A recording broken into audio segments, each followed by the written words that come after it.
Hello y'all. We're gonna make some penne chicken pesto pasta. We're gonna start out with 1 box of pasta. You're gonna boil it to regular. Then you're gonna take a bag of chicken. I always like to use the frozen chicken, but if you have shredded chicken at home, please feel free to use that. And then we're gonna layer it with some spinach. We're gonna have like a layering dish right here. Now don't worry about the spinach. If it feels like it's too much in there, trust me, it's not, because it will wilt down in the oven. So we're gonna put that on there like that. Look at how gorgeous that is. I love spinach. We're gonna add a little bit of black pepper to this. I love to be able to like sneak spinach into my kids' diet when they don't know it. All they see is a gorgeous Italian pasta dish. Now we are going to make the sauce, because this is going to be a layered dish, y'all. So in 1 large bowl, we're going to start out with 1 pint of milk. We're using whole milk. I would not try to use an almond milk or one of the plant-based milks. I wouldn't try that. I would use a real milk. This is our Alfredo sauce. We're going to dump that in there. I wish I had some hot liquid right now. Oh, you know what I'll do? I'll use the rest of this little bit of milk in here, because I am the type of person who needs all of this good sauce out. So we're going to give it a nice good shake like that. You can call me frugal, you can call me cheap, you can call me whatever you want. But you won't call me hungry is what you won't do. I bet that. Okay, so give that a nice little stir. Then we're going to put some tomatoes, some crushed tomatoes. This is what I'm using. You could even use stewed tomatoes if you are into having like that chunky type of texture to it. Now I know you're probably thinking, Hope, what are you doing with yourself? Because you just put tomatoes in Alfredo, but it is delicious, I promise you. Next, we're gonna do 1 jar. Now, it might seem like a lot, but trust me, 1 whole jar of pesto sauce. The oil, everything, all up in there. Well, as much as you can. I don't have any more liquid, so I can't get all of that stuff out. But you got the gist of it. Now we're going to give this a nice little stir. Get it all incorporated. Another thing we're going to add to it is some cheese. We're going to take half of this bag and pour it into the sauce. Get that all mixed. Now we're saving the last of this for the last layer. This is a building type of situation that we're doing right here. Get that all going. Don't be afraid, even if it doesn't look like the kind of sauce you're used to right now. Trust and believe that it is delicious. So let's go back to building. So we started out with the pasta, the chicken, the spinach. Now we're going to add the remaining of our pasta.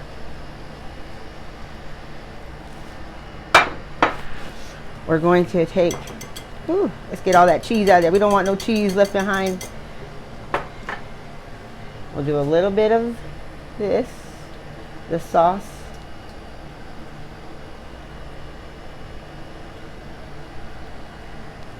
Kind of smash that around in there. Now don't forget, the spinach will, it's even going to release a little bit of water. The spinach will wilt. Okay. Back to our frozen chicken. We're going to add the remainder of it.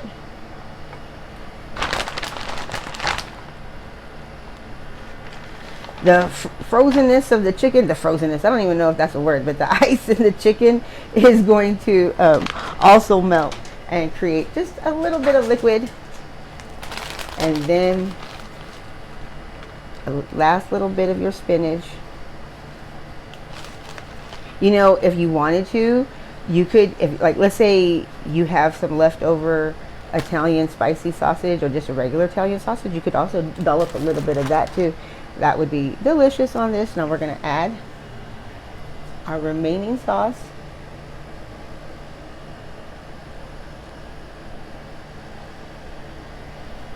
Now, like I told y'all, I do not like to let things go to waste, so we're going to get all of this little bit of sauce in there. Scraping always helps.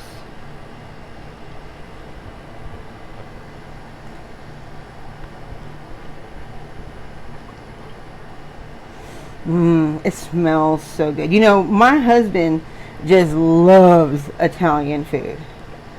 I mean, just absolutely loves it. Every time I'm making it, he smells it. He can come home from work and he smells it and he's like, yes, that is what I want. Something about a nice Italian casserole bake that just makes everything feel good, right?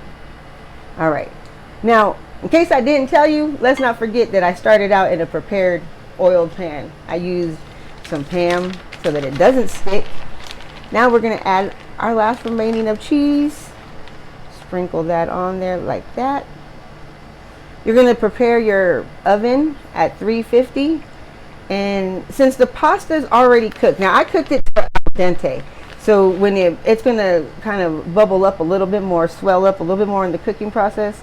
If you cook it all the way to like full cook status, then it might turn out a little bit more tender on the palate than you might be used to. Some call it soggy, but you know, hey, I call it tender on the palate. But like I said, I did mine to al dente, and we'll see how it turns out in a little bit. We're gonna come right over here, and we're gonna make a little crumble topping. We're gonna start with some plain breadcrumbs. You could use Italian breadcrumbs if you wanted to. Just keep in mind that we already added the pesto to it, so it might come out a little bit herby. And then I'm using a half of container of Parmesan cheese, grated, not shredded, grated, so that it's kind of the same consistency of the breadcrumbs. And then just a dab of olive oil. Just a dash will do ya. Maybe like a tablespoon. That's a tablespoon with love if you out there keeping track of me. And you're gonna just want to mix this all until it's all like one consistency. I would say looking like wet sand, it should look like. And then you're gonna add this to the whole. Look at how gorgeous that is. Oh, you know what? I absolutely love toasted Parmesan cheese. It's just something about it just makes me happy. And I'm excited even making this for you. Okay, so we're going to take this, and with your clean hands, you're going to sprinkle it all over. Now this is going to create a nice crunchy topping to it. Maybe if you're the kind of person at home who adds breadcrumbs to the macaroni and cheese, it's going to be something similar to that. Make sure you get it all over the place, in every little crevice. All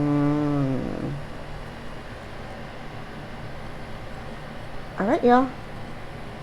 Now you bake it at 350. For, I would say, about 35 to 40 minutes, and everything will be nice and golden brown. All right, y'all. Oops. All right, y'all. Y'all see this? How delicious it came out. Golden brown. The breadcrumbs look beautiful. Nice little crust.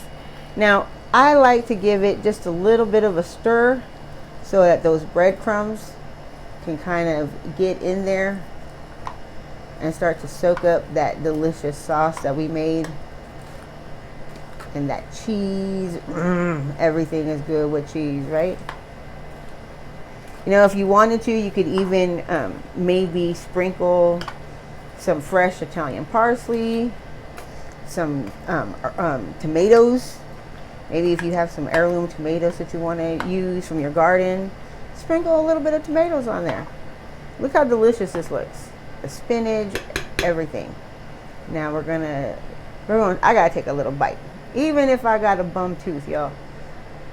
It's gonna get fixed soon, I promise. One day I'm gonna stop talking about this bum tooth. Look at that. Look at the cheese everywhere. Let's take a bite. Get a little bit, ooh, of the cheese, of the chicken, and the spinach. If I can get it. All right, y'all ready? 1, 2, and 3. Mmm. Mm-hmm. That is really good, and I hope y'all enjoy it too.